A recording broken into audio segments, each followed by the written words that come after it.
right, the boiler's up and running. I pretty much have everything done that I want to get done to it. Started wrapping it with insulation. I need to build the heat exchanger for it still, which I did start doing. Cut the top off of the tank. Still need to cut the bottom off of it and then pick up pipe, figure out the pipe size that I want. And then I can weld it all back together and seal it up and get it mounted to the top of the boiler and route the chimney out.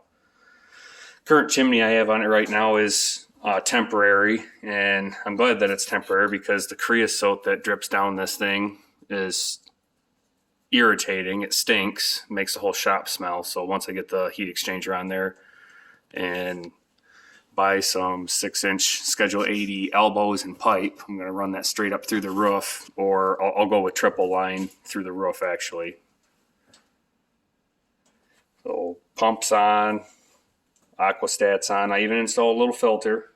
I've changed out the filter multiple times. It's a 20 micron filter, which is a little excessive for a boiler. That's why they're clogging up so fast. So I'm going to go online and see if I can find something that's not so fine. Get like a steel mesh filter for it, just for catching large particulate, things that I don't want running back through the pump.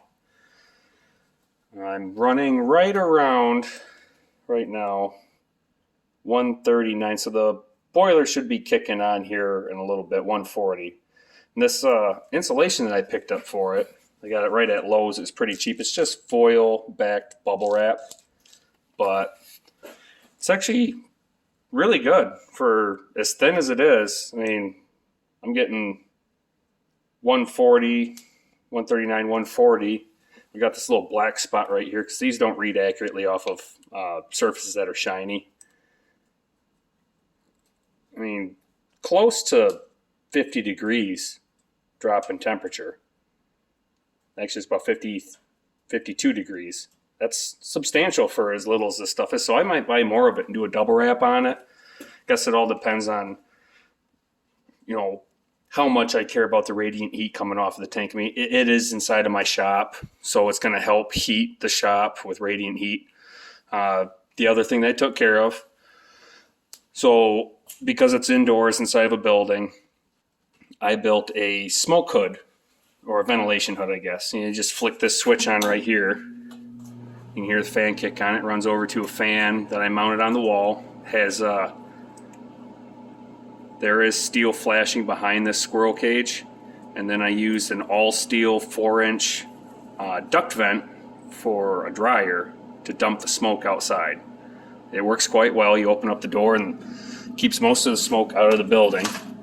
So crack this baby open and you see a little smoke gets past it, but for the most part it catches all the smoke.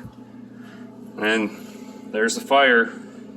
Well, the coals right now, it'll kick up pretty quick.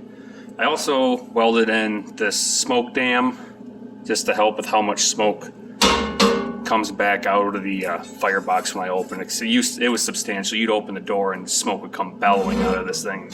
Now with that in there, it's not quite as bad. Just got these holes drilled through the door for the air to get in. Oh, the boiler did kick on. I didn't see that, it just opened up. So here's the flat.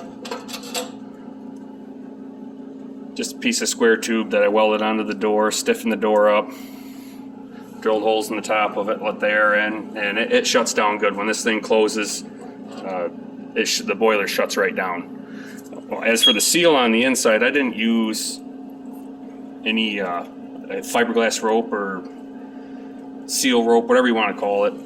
I used a high temperature silicone all the way around, and I used a foil tape to hold it in place and kind of form when I closed the door, which these pieces did not want to come back off. I'm just going to leave them there because, what's it going to hurt? But it seals up good. This thing, it shuts right down. Oh, fire's going good now.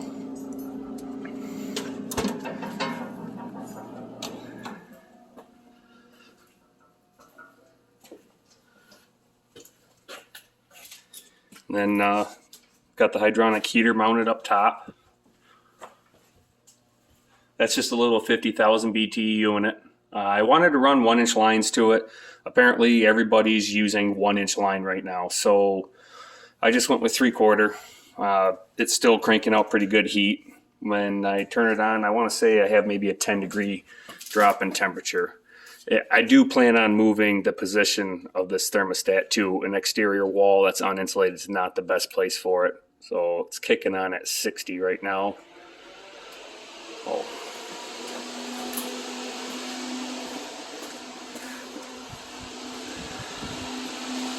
See if we can get a reading on. I was saying we have 129 degree water going into the 3/4 inch pipe.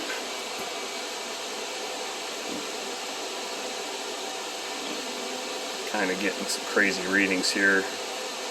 We'll call that 123. We'll just say roughly a 10-degree drop. So not bad. And that little guy, it kicks out some pretty good heat. I plan on putting a second one in the shop, probably over on the other side of the shop over here somewhere after I get done insulating. You know, I got a million projects in here. It's an old barn I fixed up. So next video I make, it'll be after I install the heat exchanger, and we'll do some stack temperatures, which, now I think of it, let's see what we are right now. Earlier today I was testing, I had 400 degrees. Well, we're hanging out around 3, it's rising, 330. Yeah, it's going up, so. Oh, there's 400 right there. Oh, 500 degree stack temp.